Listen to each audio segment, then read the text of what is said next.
Баршаңызға сәлем, сіздермен бірге ерекше тағамдар әлемі каналы, мен Гүлайхан. Сонымен бүгінгі сіздерге ұсынатын тағам түрі пигоди, кәрістің ұлттық асы. Ең алдымен қамырға қажетті апарасын дайындаймыз. Ол үшін сіздерге төменгі жақта көрсетілген мөлшерлермен жылы суға дрожж және шекерді араластырып 5 минутқа тынықтырып қоямыз.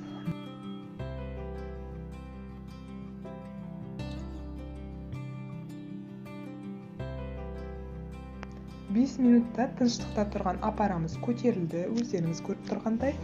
Ең алдымен таза табағымызды дайындап алып, төменде көрсетілген мөлшерлемемен суымызды құямыз. Судан кейін тұз саламыз, араластырып, сүтімізді құямыз. Қамырымыздың жақсы көтерілуі және жұмсақ болуы осы сүт пен судың температурасында, яғни жылы болу керек.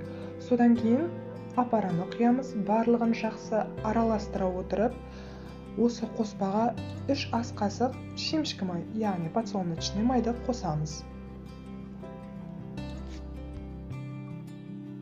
Алдын ала елеуіштен өткізілген 700 грамм ұнымыздың жартысын осы дайын қоспаға саламыз. Содан соң қасықпен араластыра отырып, қоспамызды бір қалыпты консистенцияға келтіріп аламыз. Бір консистенцияға жақындаған соң, қалған ұнымызды салып, дайын қамырымызды шығарамыз. Міне қамырымыз дайын. Енді ыдысымыздың қақпағын жауып, 1 сағатқа тыныштықта қоямыз. Қамырымыз көтерілуі қажет.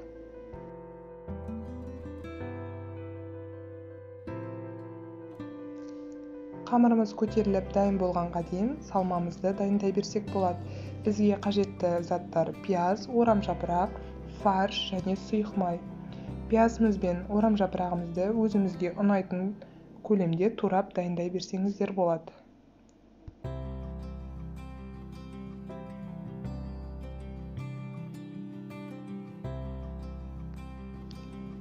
Табамызға сұйық майымызды құямыз және де майымызды қыздырамыз. Майымыз қызып, дайын болған соң үстіне туралған пиязымызды салып араластырамыз.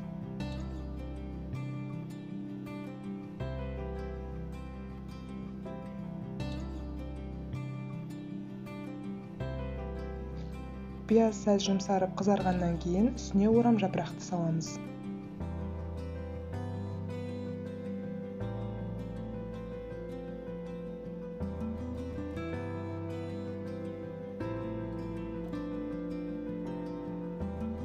Содан соң орамжапырағымыз да жұмсарған соң үстіне фарш салып, жәймендеп қасықпен араластырамыз. Татымына қарай үстіне тұз, бұрыш саламыз.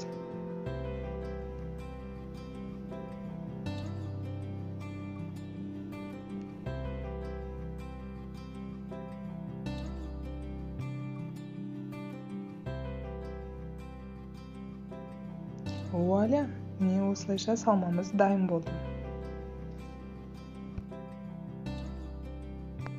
Қамырымыздың дайындығына көз жеткізейік, ол қамырымызда көтеріліпті. Енді осы дайын қамырды бөлшек-бөлшекке бөлейік. Бір бөлшектің мөлшері шамамен 70-75 граммды құрағаны жөн.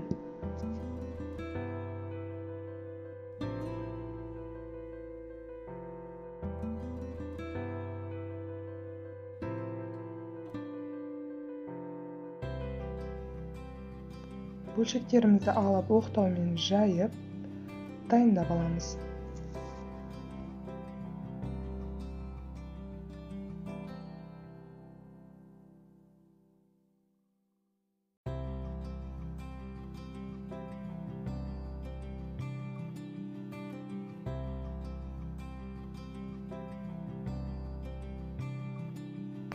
Содан соң жазылған дайын қамырға салмамызды салып, жоғарғы жағын түйіндейміз.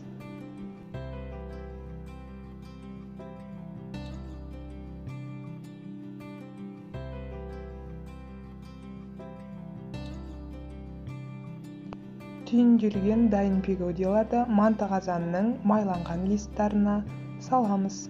Араларын алшақ-алшақ қылып салғандарыңыз жөн, себебі уақыт өте олар көтеріледі және ісінеді. Бір-біріне жабыспас үшін арақашықтығын сақтап саламыз.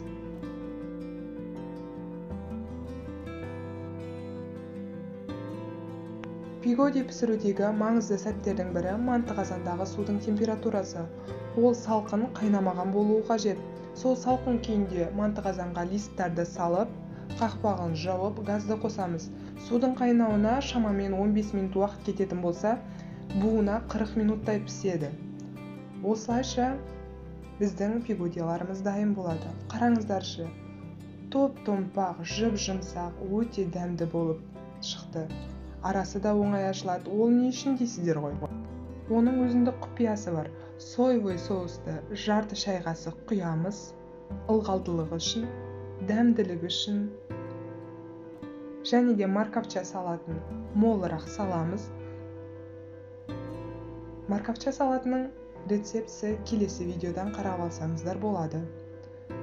Осылайша біздің Карстің ұлттық тағамы пигодиіміз дайын болды. Ас болсын!